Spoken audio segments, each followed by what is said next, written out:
อย่าเดือดจะเอาคนเดียวเหลืออยู่3 คนไปก็เลยในโลกเอง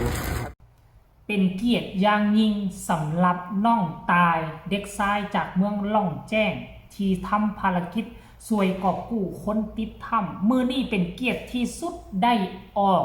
หับเคส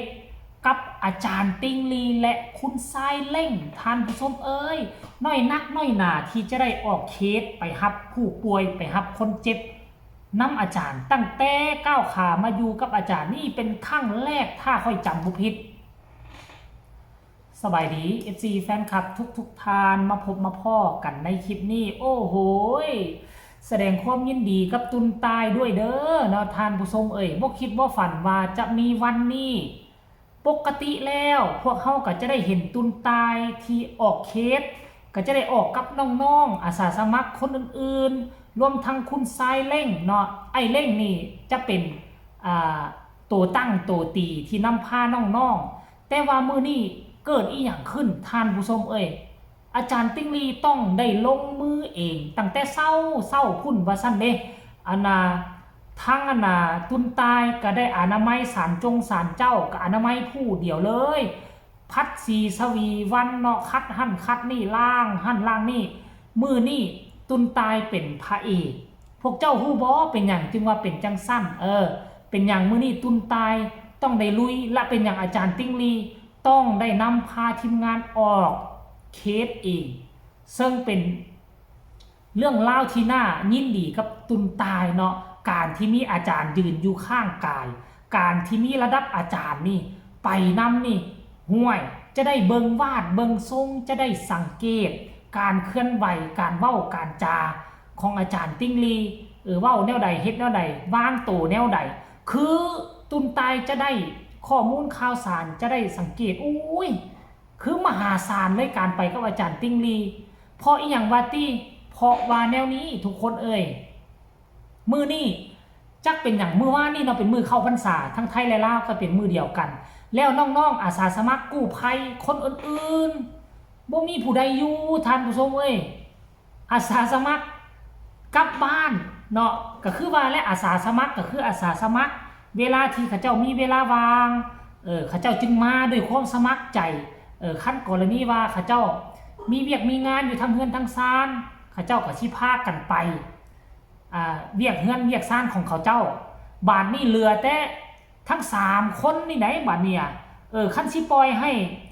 ตุนตายไปกับคุณชายเล่งก็สิมีแต่2 คนมันก็คือว่าบ่คักบ่แม่นบาดนี้เนาะอาจารย์ติ้งลีก็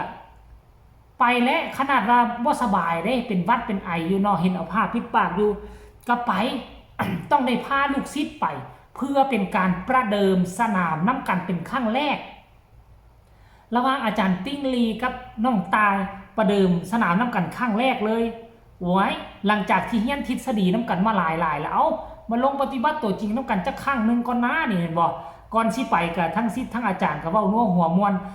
ตุนตายนี่มีห้อยยิ้มดีใจเป็นพิเศษเลยตายนี่นะตายคือยิ้มเฮาเบิ่งเฮาก็ฮู้แหละว่าดีใจที่ได้ออกไปรับผู้ป่วยกับอาจารย์ติ้งลีน่ะเบิ่งแม่ทุกคนเอ้ยโอ้โห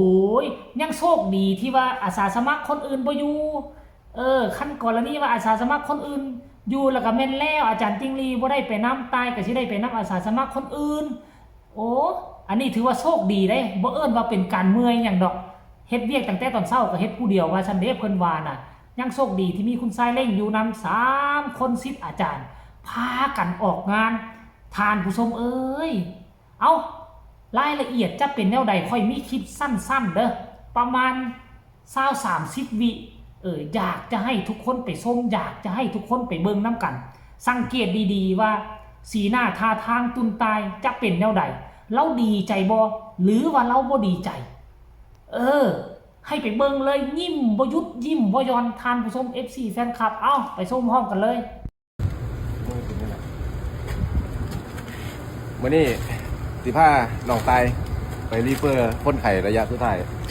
เด็กหน่อยกลับบ้านหมดอย่าเดือดจะเอาคนเดียวเหลืออยู่3 คนไปก็เลยในโลกเองอาจารย์แล้วก็ไอ้เล่งแล้วก็น้องไปเล็กน้อยเขาผมมีแล้วผมก็สะอาดสารก็มีที่เขาคนเดียวเฮ็ดไปเป็นแค่โครงการแต่ละส่งคนไข้ระยะสุดท้าย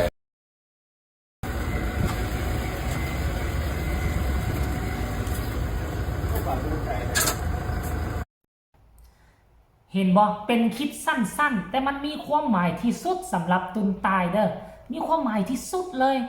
น้อยนักน้อยหนาเนี่ยแต่เพิ่นมานี่หาก็เป็นครั้งแรกค่อยเบิ่งละแมนครั้งแรกที่ได้ออกงานนำอาจารย์นะออกเคสออกฮับเคสผู้ป่วยเนี่ยท่านผู้ชมเอ้ยแม้กระทั่ง FC แฟนคลับก็หลายคนกันยังว่าเข้ามาปรบมือให้เข้ามาคอมเมนต์ให้โอ้โหเนี่ยเอานี่แหละคอยฝึกฝนรอลองไปติ๊กๆเพราะปัจจุบันนี่คือความไว้เนื้อเชื่อใจระหว่างอาจารย์ติ้งลีกับน้องตายนี่นะมันเกินขีดจำกัดไปแล้วมันบ่มีการแบ่งแยกแข่งขันกันแล้วมีแต่ความหักความแพงนับถือเป็นน้องชายคนหนึ่งพุ่นแล้วท่านผู้ชมเอ้ยแต่ว่าตุนตายนี่อายุนี่รุ่นเล่าข้าวเดียวกันกับลูกชายของอาจารย์ติ้งลีนะลื่นกันเพียงแต่ปีเดียวเนาะคือน้องตายนี่อายุแก่กว่าลูกชายของอาจารย์ติ้งลีไปนี่ปีนึงท่านผู้ชมเอ้ยแต่ว่าอาจารย์ติ้งลีก็นับถือเป็นน้องเป็นนุ่งในฐานะที่เป็นคนล่องแจ้งและเพิ่นก็ดูแลเป็นพิเศษเพราะว่าเป็นคนต่างประเทศที่มาอยู่พี่ไก่พ่อไก่แม่ไก่ครอบไก่ครัวเพิ่นก็ต้องได้ดูแลเป็นพิเศษซึ่งแตกต่างจากอาสาสมัครคนอื่นเนาะอาสาสมัครคนอื่นยังมีพ่อมีแม่เป็นคนสัญชาติไทยเวลาเกิดอีหยังขึ้นมานี่ญาติพี่น้องก็สิหลั่งไหลกันมาหลายเพราะฉะนั้นอาจารย์ติ้งลีก็เลยเทคแคร์ตุนตายเป็นพิเศษแน่จักหน่อยนึงจึงเฮ็ดให้ตุนตายรู้สึกอบอุ่นและบ่คิดอยากจะกลับบ้านนะอยากอยู่นี่จากสิมา 2-3 เดือนสิกายสิมาอยู่นี่ 2-3 ปีหุ่นบัดเนี่ยอยู่จักปีก็ได้อาจารย์ติ้งลีเพิ่นบ่ห้ามเพิ่นยินดีเลยเพิ่นว่าน่ะท่านผู้ชมเดี๋ยวไปฟังคำคิดคำเห็นของ FC Fans Club ก่อนเด้อว่าเขาเจ้ามีคำคิดคำเห็นแนวใดหลังจากเห็นเหตุการณ์แบบนี้เนาะ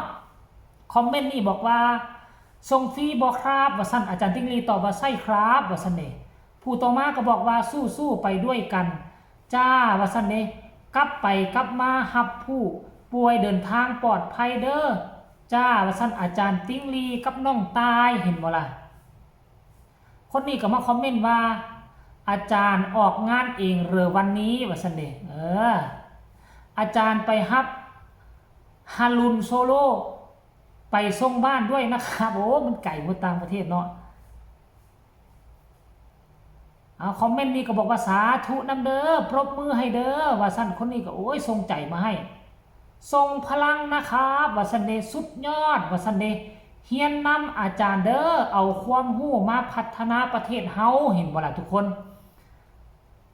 เป็นกำลังใจนะสู้ๆเด้อว่าซั่นเยี่ยมไปเลยว่าซั่นคนนี้ว่าโอ้ยท่านผู้ชมเนาะเอาสำหรับคำคิดคำเห็นก็เอาฝากไว้ซ้ำนี้ก็แล้วกันพ่อแม่ FC แฟนคลับ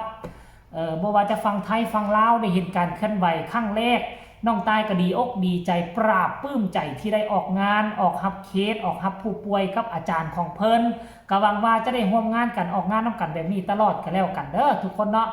ขอคนละ1 ไลค์ 1 แชร์ฝากเอาไว้ที่สำคัญอย่ากดข้ามโฆษณาเด้อพอกันใหม่ในคลิปหน้าลาทานผู้ชมไปก่อนสบายดี